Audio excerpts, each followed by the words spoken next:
Brad Armstrong, I'll be curious to see now. I noticed that his dad, Bob Armstrong, has stayed away from the ringside and wants to give Brad an opportunity to go in his own direction, in his own manner. Thornton, of course, from the British Isles, known as a man of 1,001 holes. One of the most versatile competitors I've seen in a long time.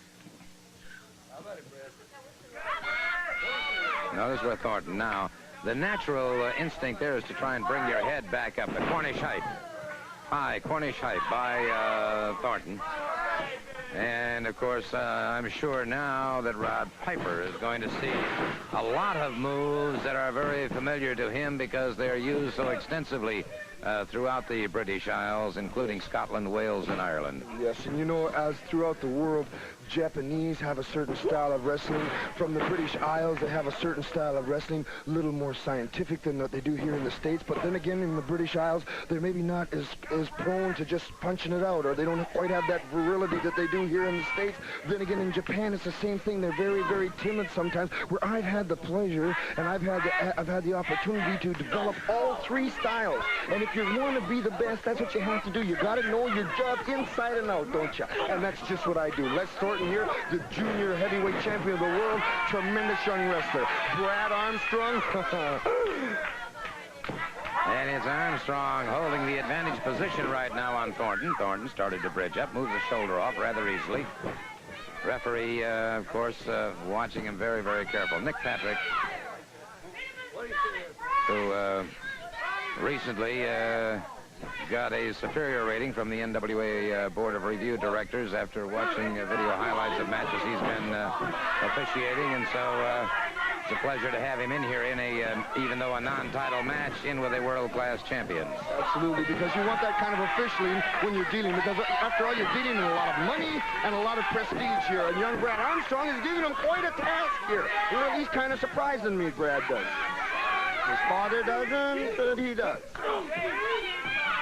Armstrong now putting even more pressure. And look at this is the thing about the champion. I'm sure that that's the first time that has ever been moved that effectively against Brad Armstrong. He had no idea where that was coming from. And again, you see, Armstrong suddenly, his body no longer his own to control, but he tried to turn that around very nicely. Beautiful, beautifully. Brad got hurt there for a second, lost his wind on a takedown there, but kept on struggling. Now that takes a man. Somebody try to fight without no wind at all. Now what he's got there is he's got kind of a grapevine through the neck, which he does is push the chin down towards the lungs again, cutting not only the blood from the head, but also putting the pressure on the lungs there. Look, it grabs the leg. Just not quite the position he needs to be, though. Just about has him bulldogged here, however, and...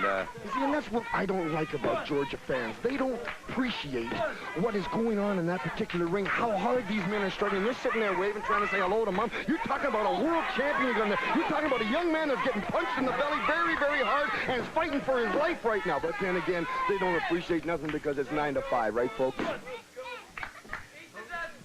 We have, of course, over the years, enjoyed a fine rapport with wrestling fans around the country, and Brad Armstrong comes out of that very nicely and catches him with a hammerlock.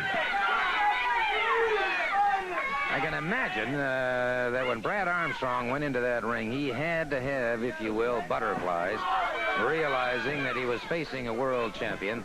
And there he's seeing, again, an example. Beautiful takedown by the champion into a ride. And as Brad Armstrong tried to power out, it's the champion keeping him to the canvas, keeping those shoulders down, keeping him in a predicament. Brought that leg up, and he very quickly hooked it. Absolutely, and he is tying this young fella up, but Brad Armstrong is maybe being very smart here. It is much harder for a man to try to pin another man than avoid pinning, and if you have a combination like this, because you notice he's got the wrong leg. The champion needs to have the opposite leg, the right leg, so Brad may be just stalling, let him wear himself out. He knows he can't pin his shoulders right now. Let him blow himself out. Let him wear himself out. Let his tongue drag a little bit. Then come on strong. We saw that with Garvin a bit, didn't we, with that young man that Garvin fought? Interesting strategy, and quite possibly could be the case here. Armstrong now beginning to press that advantage, but if Thornton was tiring slightly, he's getting a chance to get some of that wind back right at this particular point. So Armstrong, perhaps at this time, should have been a tad more aggressive, but it is Thornton. Oh, he's hanging on. He's tenaciously hanging on, and it is Thornton again regaining his feet.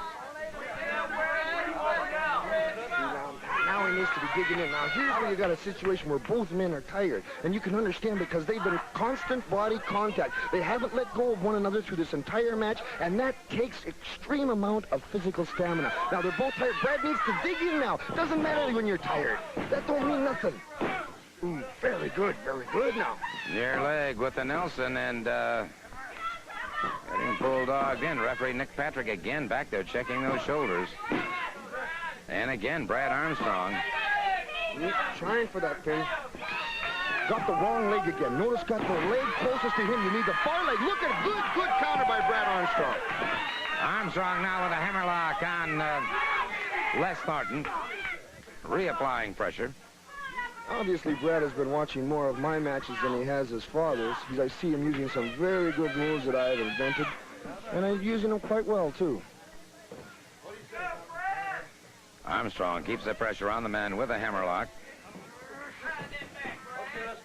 Interesting, and Rod Piper was talking about that, of course, of the variations in wrestling over the years. It was about 3000 BC that they have discovered the hieroglyphics in the Egyptian caves of 126 different wrestling holds. That's and just about when Bob Armstrong came along, isn't it? Oh, I really don't think I care to comment on that one, Rod. It is a beautiful deep double under by the champion, and has Armstrong back to the canvas once again. Armstrong reverses on the champion, however. Armstrong now driving those knees into the biceps and triceps of one Les Thornton, and Thornton's got his hands full. He needs to tear that arm off now. He needs to dig in. I know you're tired, but you got to get that residuals from deep inside. You got to just spit it out right now, and this is the time for him to dig in on the champion, and he's not doing it. Armstrong now with a full arm bar on Les Thornton, world junior heavyweight champion. And in a sense here, Rod, let me bring up a point because time is moving right along. And, there's that forearm. If Brad Armstrong can carry the champion to a draw, it would have to put him up in the top 10 in ratings. Oh, absolutely. Immediately would put him in, definitely in the top 10, possibly the top 5, but I don't really believe that he could take a champion to a draw here. Unless he can come up with a fast pin, I think that his stamina is going to run out, unless this young man really surprises me. And it is Thornton, perhaps just a little bit desperate now, with some forearms that are doing some heavy damage to Brad Armstrong, and Armstrong in trouble now as he was pounded off the turnbuckle now. Salto that has Armstrong back to the canvas once again. And Armstrong, fine second effort there. Comes out and comes up, gets a hammerlock on the champion. Talk about a couple of fellas digging in here. This Brad Armstrong is definitely impressing me, and that's hard to do. And Thornton, I think, maybe shaking his head a little bit in disbelief. He has given Brad Armstrong some of his very best. Brad Armstrong has taken that punishment, has come back for more. And Thornton has still got his hands full. This is the first time that I've actually seen a backwards motion in Thornton. This is the first time that I've seen Thornton in a little bit of trouble in this match. And here it may be youth is kind of taking over here. Maybe when you get to that particular point, you know, you've had so many knocks on the head, you can only take so many. Brad's a little younger. Cover him, cover him. It is Les Thornton, the world heavyweight champion, who has been slowed considerably. Deep inside his man.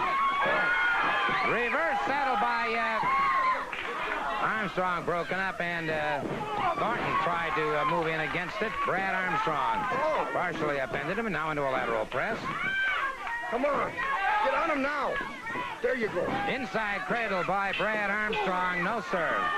The bell has rung. The bell has rung.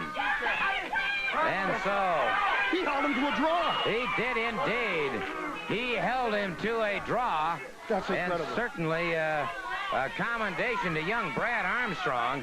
And there's the risk that the champion runs when he goes on television, particularly on nationwide television. He runs that risk of facing some very, very fired-up young opponent, which he did just now. And Brad Armstrong certainly put himself way up in the ratings. We're seeing him here in slow motion as Armstrong hooked him to the inside. Reversed Nelson, had that leg partially hooked, but the bell had rung at the count of 2.